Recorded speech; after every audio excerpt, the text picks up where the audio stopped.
preventing Jaedong's Mutalisk from doing too much damage to his economy or doing any real damage to him in his main, in his base before his cannons can get up and before his defenses can get up. So he bought himself the time that he wanted to do with those Corsairs to get a decent sized ground forcer up and running, and now he's got a few Archons and Zealots and a couple of Dragoons, so he's got a decently balanced force as well as his base quite well defended. Obviously Cal's initial forces going down without doing any damage to Jaedong whatsoever, except for that one Zealot that actually managed to sneak in and make up for the rest of its friends by getting 5 drone kills, which is just completely ridiculous. But Jaedong just completely swarming over the map in Zerg style, taking the 11 o'clock expansion, and it looks like also the 5 o'clock expansion, and now teching to Hive as well. And this time I am going to be pretty confident in saying that this is Jaedong's game. I don't think that this is Cal is going to be able to recover from being so far behind against Jaedong unless he can pull out something spectacular and something special. Jaedong doesn't seem to have a lot of forces on the ground. He seems content to just kind of parlay around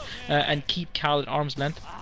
And now Cal is going to discover that expansion down at the 5 o'clock position. He's going to try and kill it, and it'll be interesting. And Cal's actually got a decent sized army now. This is a bit of a risk that Jaedong's taking. He doesn't have a large force on the ground. He's sending another couple of lurkers in to defend it. Cal looks like he's actually gonna counter by going for the regular. We saw Cal do this the last time when Jaedong dropped him. Cal just went as a counter instead. Jaedong has got a couple of Sunkens out though.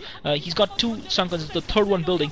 Jaedong meanwhile is going to go in. So both players looks like they're going for the attack. They're not really concentrating on defense. Jaedong's going to be forced to pull in his small size air fleet, and if he can take out the 2, he looks like he's taken out the Observer. The Observer definitely went down. Cal doesn't have a second Observer, so Cal's going to be forced to retreat. So that Observer kill, and you can see what a huge difference having that Spire has made in this game for Jaedong. Just killing that Observer, he's able to force the entire Protoss army back, an army that might have otherwise rampaged through his base and through his units. And really last time he relied purely on the Hydralisk, and it's really hard to just micro Hydralisk versus Storms with only one Carapace without any Carapace levels, and versus speed upgraded Zealots, and at the same time try and pick off Observers as well. I would say it's a near impossible task. But Jaedong actually has this time now, and this is the difference. He's actually successfully been able to defend his expansion at the 5 o'clock position, at least for now. Meanwhile, it looks like he might be getting ready to possibly set up another expansion at the 12 o'clock position, or perhaps he's just got a group of units bunched up there. I can't exactly tell from the minimap. Cal looks like he's going to try and go for that expansion at the 5 o'clock position. He really wants to take that down, but I don't think even if he takes it down, this is going to bother Jaedong. He actually managed to save the Observer this time by microing it. Jaedong going in with the second Scourge. Again, Jangbi managed to save it. So this time, this time Cal should be able to get in and take out the expansion at the 5 o'clock base. But I don't think Jaedong's going to mind. Really, yeah, I think what it comes down to is Jaedong is willing to make this exchange all day. He's willing to have 4 hatcheries, basically 4 gas essentially. He's willing to have the 4 gas and take down Cal's third expansion, or I should say, yeah, third expansion. That inside 9 o'clock position, inside 3 o'clock position. Sheesh, both of us, all day. Looks like a Dark Templar in the mix can be able to do a little bit of damage there. But he's very uncomfortable with this. Keep the fight on Cal's side of the map. Make sure that Cal can't cross borders. In the meantime, just rack up gas and get that higher level tech. Cal's really going to have to start doing some hits on. Basically on some higher level units, force Jaedong to invest some gas here some way or the other. Otherwise he's just going to end up just outproducing him in higher level tech here in a minute. Some Zerglings just kind of going around being annoying out in the field. Second Forge going down, so we'll see. Thinking about the upgrade battle here, he does have a drop shuttle out, and the question is what is contained. I'm going to assume that this is going to be some Templar drop. It looks like the Zergling's going to spot that out though. So yeah, sending it back home. Some Scourges out in the field though. Scourge is kind of having to hide it among his units there. Doesn't want to lose it. And as you can see, he's got to keep those units there now. He can't get greedy. He can't push out with that because he doesn't want to end up losing that third. Because if he loses that expansion again, I'm gonna have to say I can't see him recovering.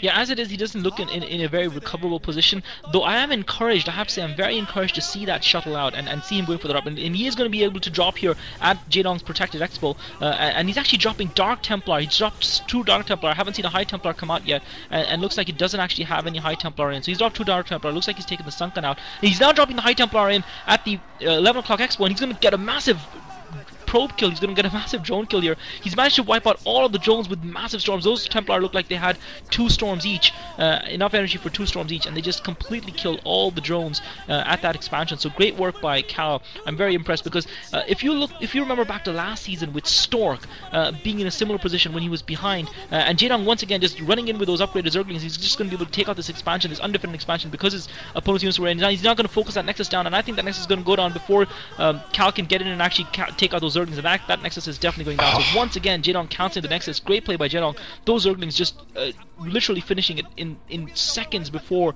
Cal's forces killed him off.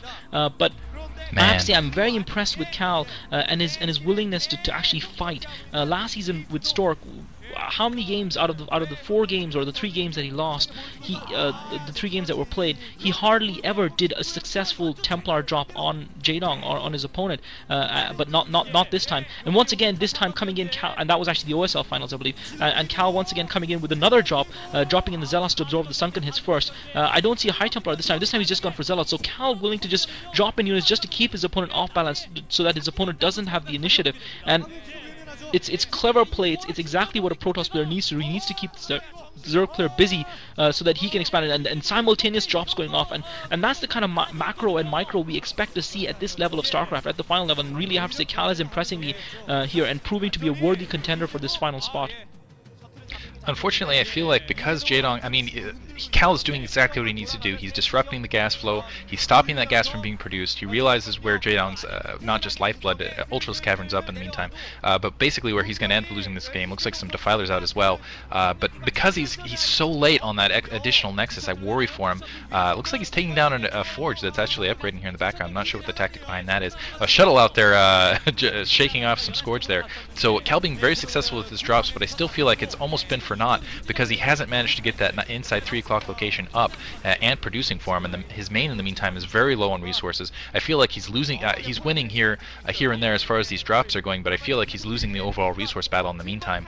And I haven't seen a lot of higher tech units here out in the meantime. We've seen, what, 1 Defiler here, a couple Scourge, so I feel like Jaedong's just pooling his gas and waiting to just do a massive dump. Another drop coming in for Cal in the meantime. We'll see if getting the 2 Templar down. He's just been, wow, nice size storm. It looks like he's only going to catch 4 drone there. It was just a little bit late. Looks like this dropship, or I'm sorry, the shuttle, it's probably got something else in it. We'll see if he managed to get it out in time before he ends up losing it to these 2 Scourges. Scourge is bearing in very closely, and it looks like there's another force in the background, just, oh man, just barely saving that shuttle. Zealots in the meantime pushing, doing another little disruption attack there. Another hatchery going up at the 12 o'clock location. A Zealot in range. I'm not sure if it spots it or not. And it looks like Cal trying, I think he realizes he's kind of falling behind economically, trying to set up at the 6 o'clock location while doing another drop, dropping more Zealots, as well as some Templar, and getting another Side Storm off. Side Storming, the second Side Storm not as good, but it looks like it's going to catch some drones anyway. That shuttle is now taken down, though, and that Archon going to be killed out in the field, and it looks like Jaedong's 12 o'clock location is going to be taken out, but I still feel like he's pooled so much gas at this point that we're going to see something big fairly quickly here. It looks like some lurkers out in the field, and the question is now that 6 o'clock location. If Cal can keep that 6 o'clock location and his inside 3 o'clock location up, he'll stand a very good chance with all the disruption he's done.